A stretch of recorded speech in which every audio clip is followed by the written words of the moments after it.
السلام علیکم ورحمۃ اللہ وبرکاتہ۔ امید کرتا ہوں آپ سب خیریت سے ہوں گے۔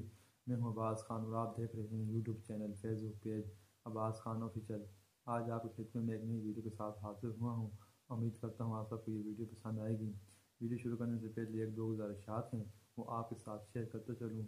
نمبر ایک گزارش تو یہ ہے، آپ اس ویڈیو کو زیادہ سے زیادہ شیئر کریں تاکہ آپ اس نیکی کے عمل میں اپنا حصہ ڈال سکیں۔ اور دوسری گزارش یہ ہے کہ آپ اس چینل پر نئے ہیں تو اس چینل کو ضرور سبسکرائب کریں اور بیل آئیکن کو ضرور دبائیں تاکہ ہماری آنے والی ویڈیوز آپ تک بآسانی پہنچ سکیں۔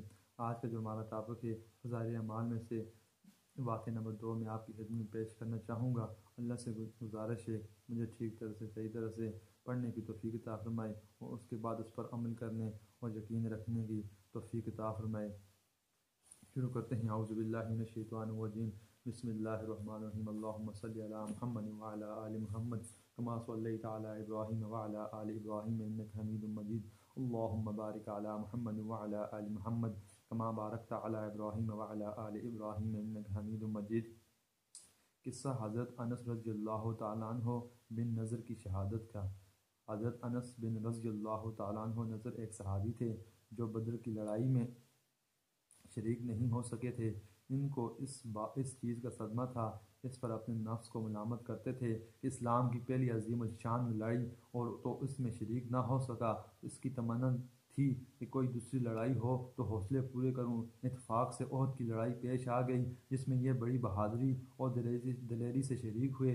احد کی لڑائی میں اول تو مسلمانوں کو فتح ہوئی، مگر آخر میں ایک غلطی کی وجہ سے مسلمانوں کو شکست ہوئی۔ وہ غلطی یہ تھی کہ حضور اکرم صلی اللہ علیہ وسلم نے کچھ آدمیوں کو ایک خاص جگہ مقرر فرمایا تھا، تم لوگ اتنے میں نہ کہوں اس جگہ سے نہ ہٹنا، کہ وہاں سے دشمن کے حملہ کرنے کا اندیشہ تھا۔ جب مسلمانوں کو شروع میں فتح ہوئی تو کافروں کو بھاگتا ہوا دیکھ کر یہ لوگ بھی اپنی جگہ سے یہ سمجھ کر ہٹ گئے کہ اب جنگ ختم ہو چکی، اس لیے بھاگتے ہوئے کافروں کا پیچھا کیا جائے اور غنیمت کا مال حاصل کیا جائے۔ اس جماعت کے سردار نے منع بھی کیا کہ حضور صلی اللہ علیہ وسلم کی ممانعت تھی، تم یہاں سے نہ ہٹو، مگر ان لوگوں نے یہ سمجھ کر حضور صلی اللہ علیہ وسلم کا ارشاد صرف لڑائی کے وقت کے واسطے تھا، وہاں سے ہٹ کر میدان میں پہنچ گئے۔ بھاگتے ہوئے کافروں نے اس جگہ کو خالی دیکھ کر اس طرف سے آ کر حملہ کر دیا۔ مسلمان بے فکر تھے، اس اچانک بے خبری کے حملے سے مغلوب ہو گئے اور دونوں طرف سے کافروں کے بیچ میں آ گئے، جس کی وجہ سے ادھر ادھر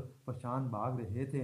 حضرت انس رضی اللہ تعالیٰ عنہ نے دیکھا کہ سامنے سے ایک دوسرے صحابی حضرت سعد بن معاذ آ رہے ہیں۔ ان سے کہا کہ اے سعد، کہاں جا رہے ہو؟ خدا کی قسم، جنت کی خوشبو احد کے پہاڑ سے آ رہی ہے۔ یہ کہہ کر تلوار تو ہاتھ میں تھی ہی کافروں کے ہجوم میں گھس گئے اور اتنے شہید نہیں ہو گئے، واپس نہیں ہوئے۔